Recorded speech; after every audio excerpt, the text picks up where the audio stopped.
everyone, welcome to the channel. Stay tuned with Kush.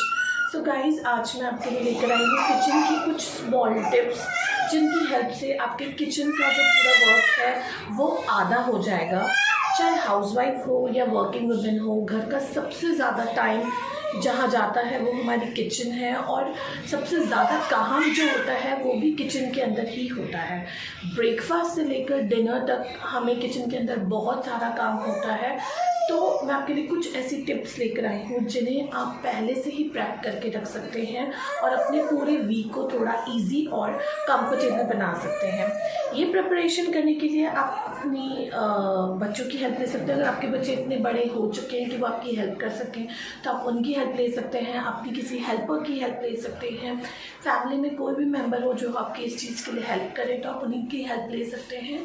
और आपकी prep जो है ये वीकेंड पे करके रख सकते हैं, लाइक सैटरडे संडेज जो होता है वक्त तब ऑलमोस्ट सब लोगों की छुट्टी होती है, तो आप अपने हस्बैंड की भी हेल्प इस चीज़ में ले सकते हैं और आप सैटरडे संडे कोई भी एक दिन चूज़ कर ये प्रेप पूरे वीक के लिए कर रख सकते हैं।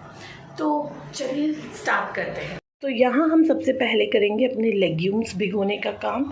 तो मैंने एक तरफ काले चने, एक तरफ राजमा और एक तरफ अपने वाइट छोले, जैसे आप काबुली चना भी कहते हो, वो मैंने सोक कर रख दिए। तो अगर आप अपने ये प्रेप मॉर्निंग से स्टार्ट करने वाले हैं तो आप नाइट में ही इन्हें सोक करके रख सकते हैं ताकि ये ओवरनाइट अच्छे से सोक हो जाए, क्योंकि इन्हें कम से कम 6 से 8 घंटे तक सोक करके रखना ज़रूरी होता है। अब मैं इन भीगे हुए छोलों को इस तरह कपड़े के अंदर बांध दूंगी, इनके पानी को ड्रेन करके एक एक करके।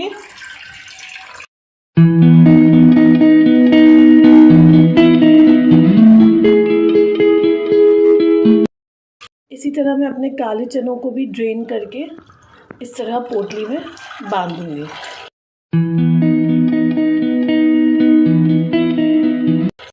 और अब मैं अपने राजमा भी इसी तरह एक कपड़े के अंदर बांधकर ले लूँगी। तो हमारी तीनों पोटलियाँ। अब मेरे पास एक 6 लीटर का कुकर था तो मैंने इन्हें बॉईल करने के लिए ही कुकर का यूज़ किया है। आप चाहें तो इसे अलग अलग भी बॉईल कर स्टोर कर सकते हैं। अब मैं इस तरह अपनी एक एक पोटली को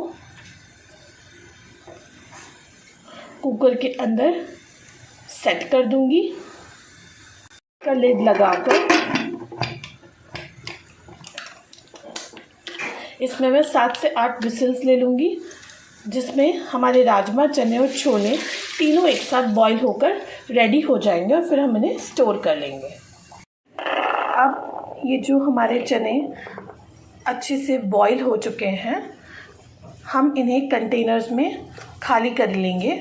ठंडा होने के बाद हम इन्हें लिड लगाकर फ्रिज में स्टोर कर देंगे। मैं आपको दिखाती हूँ कितने अच्छे से बॉईल हो चुके हैं। और इसी तरह हम अपने राजमा को भी कंटेनर के अंदर निकाल देंगे और ठंडा होने के बाद इसे भी स्टोर कर फ्रिज में रख देंगे। और अब हम अपने वाइट छोले को भी कंटेनर में निकाल लेंगे। देखिए कितने सॉफ्ट बॉईल हुए हैं, कितने अच्छे से बॉईल हुए हैं, और इन्हें भी स्टोर कर लें। तो देखिए हमारे काले चने, हमारे राजमा और हमारे छोले अच्छे से ठंडे हो गए हैं कंटेनर के अंदर। और अब हम इन सारे कंटेनर्स के अच्छे से लिड लगा देंगे और इन्हें बंद कर हम फ्रोज़न के लिए रख देंगे। तो अब ये हमारे तीनों कंटेनर्स जो हैं वो रेडी हो चुके हैं और अब हम इन्हें स्टोर कर रख लेंगे। ये जो स्टोर मैंने किया है काले चने, राजमा, छोले, इनको आप 1 हफ़्ते तक यूज़ कर सकते हैं। ये 1 हफ़्ते तक बिल्कुल ठीक रहते हैं, इनका न्यूट्रिशियस वैल्यू बिल्कुल कम नहीं होता और आप इसे मल्टी चीज़ों को बनाने के लिए यूज़ कर सकते हैं। अब नेक्स्ट हम यहाँ पे अपनी टमाटर की प्यूरी को बनाकर स्टोर कर रखेंगे। तो मैंने ये टमाटर अच्छे से वॉश कर लिए। इतने टमाटर की प्यूरी मेरे पूरे वीक के लिए इनफ होती है। तो मैंने ये टमाटरों को अच्छे से वॉश कर लिया है और मैं इस तरह इनका ये जो अपर पार्ट है ये पील कर दूंगी।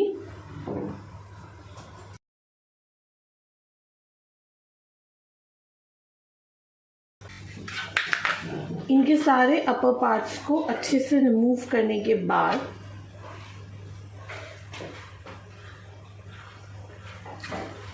मैं इसे रफली इस तरह 4 पार्ट्स में चॉप कर लूँगी।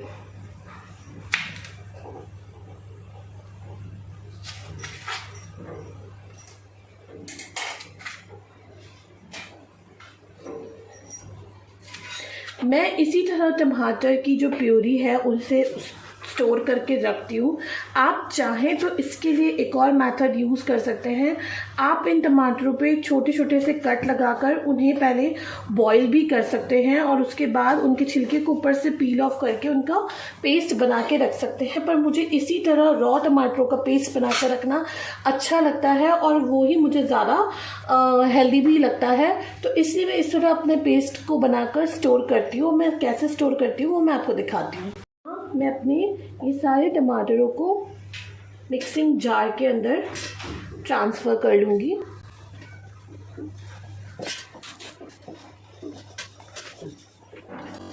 इस तरह मैंने यहाँ पे ये सारे टमाटर इस जार के अंदर डाल दिए हैं। अब इस जार के अंदर हम थोड़ा सा गुनगुना पानी या ल्यूक वार्म वाटर डालेंगे। That's it. और अब हम इस जार का लिड लगाकर इसका एक पेस्ट रेडी कर लेंगे।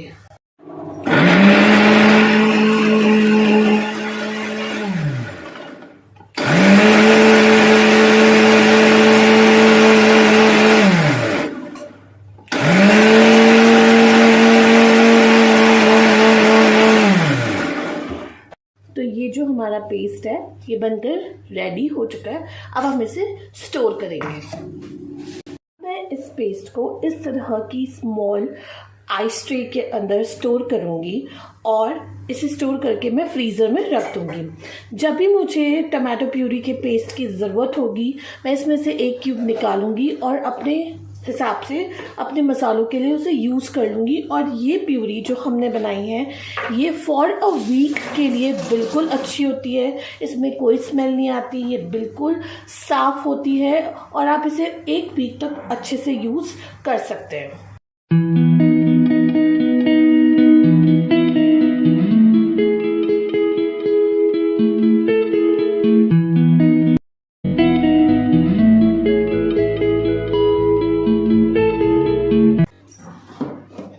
तो इस तरह हमने अपनी टमाटो प्यूरीज़ को इन 2 ट्रे में स्टोर करके रख दिया और अब मैं इन ट्रे को फ्रीज़र में रख दूंगी और विद इन अ वीक मैं इन्हें अपनी सब्जियों के लिए यूज़ कर लूँगी। अब जो हमारे लहसुन है वो अच्छे से सोक हो चुके हैं। तो अब मैं इन्हें पील कर निकाल लूँगी और फिर एक बॉटल में फिल कर रख लूँगी।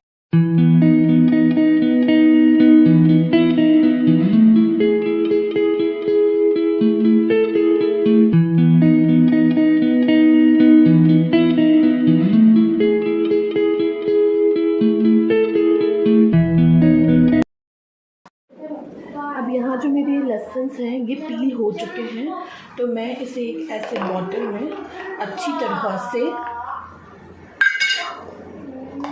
फिल कर रख दूँगी। तो ये जो लहसुन है ये अप्रॉक्स मेरे केस में 1 वीक तक चल जाएगा। तो आपकी जो प्रेप होनी चाहिए वो इस चीज़ पे भी डिपेंड करती है कि आपके घर में मेंबर्स कितने हैं और कितनी मेंबर्स के हिसाब से आपको कितनी क्वांटिटी को प्रेप कर रखना है। तो हमारा ये काम भी फिनिश हो चुका है। अब ये मैंने अपना पालक लिया है जिसे मैंने अच्छी तरह से धो लिया है। अब यहाँ मैंने अपने कुकर के अंदर 1 कटोरी पानी डाल के रखा है। इसके अंदर मैं अपनी पालक को ब्लांच कर तो अब मैंने पालक को धोकर अच्छे से कुकर के अंदर बॉईल होने के लिए रख दिया है और मैं इसमें 1 विसल लूँगी और उसके बाद हमारी पालक जो है वो रेडी है। हम इसे प्योरी कर सकते हैं या ब्लांच करके रख सकते हैं। तो यहाँ पे जो ये मेरा पालक है इसे भी मैंने अच्छे से ब्लांच करके रख लिया है।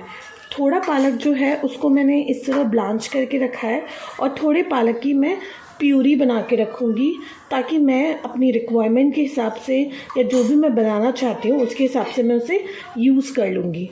और यहाँ मैंने थोड़े से पालक को प्यूरी करके रख लिया है। अब मैं इसे अपने रिक्वायरमेंट के हिसाब से वीक में किसी भी रेसिपी के लिए यूज़ कर लूँगी। अब यहाँ मैंने कुछ कैरेट्स, गाजर को, बीन्स को भी गर्म पानी के अंदर ब्लांच करके रखा है, क्योंकि जनरली ये दोनों चीज़ें जो हैं वो मेरी काफ़ी चीज़ों में यूज़ होती है। मुझे चीला बनाना हो या कोई भी अप्पे बनाने हो, कैरेट इडलीस बनानी हो, तो उसके लिए मैं इन्हें स्टोर करके रखती हूँ। आप अगर कोई और वेजिटेबल्स लाइक ब्रोकली वगैरह भी इस तरह से ब्लांच करके रख सकते हैं, अगर आप सैलड्स वगैरह में वो यूज़ करते हैं तो। अब मैं पानी को ड्रेन करके वेजिटेबल्स को छन्नी में छान लूँगी, और जब सारा पानी निकल जाएगा और इसके अंदर से थोड़ा सा मॉइस्चर हट जाएगा, ये थोड़ी सी ड्राई हो जाएंगी, तब मैं इन्हें स्टोर कर दूँगी। और अब हम अपनी ब्लांच वेजीज़ को भी इस तरह डब्बे में स्टोर कर कर रख देंगे। और यहाँ अब मैंने कुछ प्याज़ें ली हैं, जिसको मैं पील कर कर एक बर्तन के अंदर, एक टिन के अंदर, स्टोरेज डब्बे के अंदर मैं इसे स्टोर कर कर रख दूँगी। ये सारी प्याज़ें जो हैं मैं सिर्फ इस तरह छील कर एक स्टोरेज डब्बे के अंदर डालकर रख दूँगी, ताकि अब जब भी हमें कुछ भी बनाना हो तो हमारे पास ये पील प्याज जो हैं वो रेडी हो। हमें सिर्फ इसे अपने हिसाब से चॉप करना हो कि हमें लंबी चाहिए या हमें बारीक कटी हुई चाहिए, और हम इसे इजीली फटाफट यूज़ कर सकें। क्योंकि जनरली जो वर्किंग वुमेन्स होती हैं या जो हाउसवाइफ भी होती हैं, उन्हें सुबह सुबह अपने बच्चों के टिफ़िन रेडी करने होते हैं, खुद का ब्रेकफास्ट, बच्चों का ब्रेकफास्ट, सब कुछ रेडी करना पड़ता है। तब हमारे पास इतना टाइम नहीं होता कि हम पीलिंग का काम भी तब करें। तो यहाँ मैं फटाफट से अपनी प्याज को पील कर कर एक स्टोरेज के एयरटाइट टिन डब्बे में पैक कर कर रख लूँगी।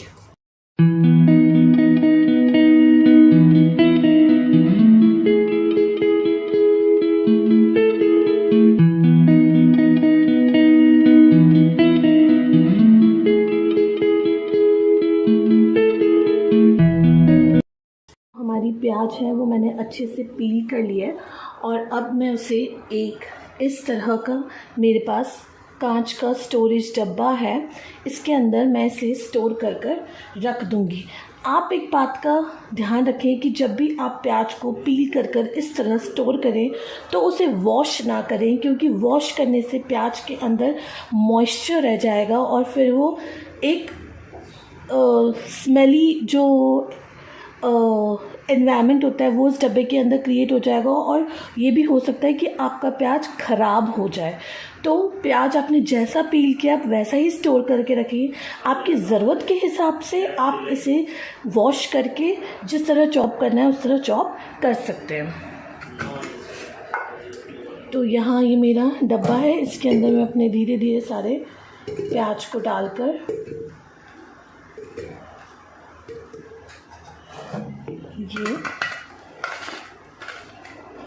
ये हमारा पील किया हुआ प्याज का बॉक्स रेडी है। अब हम इसे किसी भी चीज़ को बनाने के लिए एक प्रॉपर रूटीन के साथ यूज़ कर सकते हैं। हमारे पास पील किया हुआ प्याज रेडी होगा, आप इसे चॉप करिए और जिस पर्पस के लिए चाहे उसके लिए यूज़ करें। अब गाइस यहाँ हमारा ये पनीर है, और पनीर को भी आप एक हफ़्ते तक इस तरह स्टोर कर कर रख सकते हैं। आपको कुछ नहीं करना है, हर एक दिन छोड़ के एक दिन पनीर के पानी को चेंज करते रहना, और उसके अंदर इसमें थोड़ा सा पानी डाल के इसको आप एक हफ़्ते तक स्टोर करके रख सकते हैं। पर आपको याद रखना है कि हर ऑल्टरनेट डे आप इसके पानी को चेंज कर दें, तो ये एक हफ़्ते तक बिल्कुल सही रहता है और आप इसे आराम से यूज़ कर सकते हैं। इसके साथ आप एक और चीज़ कर सकते हैं कि अगर आप चाहें तो आप पनीर को क्यूब्स कर कर भी ज़िपलॉक बैग में स्टोर कर कर रख सकते हैं फ्रीज़र के अंदर। एक हफ़्ते तक वो बिल्कुल ठीक रहता है, उसमें कोई प्रॉब्लम नहीं रहती और आप उसे अच्छे से यूज़ कर सकते हैं। ये थे किचन के मेरे कुछ टिप्स। आई होप ये आपको अच्छे लगे होंगे, आपको अपने लिए हेल्पफुल लगे होंगे। और कभी कभी क्या होता है कि हमें मार्केट जाने का रश होता है या कहीं भी जाने का रश होता है, उसके बाद आने के बाद हम इतने थके होते हैं कि हमें ये सब प्रेप करना भी एक बहुत टायर्डफुल लगता है। तो अब हमें उस चीज़ की वरी करने की ज़रूरत नहीं है। इन सारी प्रेप के साथ आप कभी भी घर आएँ, कितने भी थके हुए, आप जल्दी से कुछ किचन में बना सकते हैं और अपनी फैमिली के लिए कोई भी लंच, डिनर या ब्रेकफास्ट प्रिपेयर कर सकते हैं। तो आप भी खाइए, अपनी फैमिली को भी खिलाइए। और अगर आपको मेरी ये वीडियो अच्छी लगी हो तो प्लीज़ लाइक, शेयर और सब्सक्राइब कीजिए। मैं आपसे मिलती हूँ नेक्स्ट वीडियो में। तब तक के लिए bye bye, take care, stay safe and stay healthy.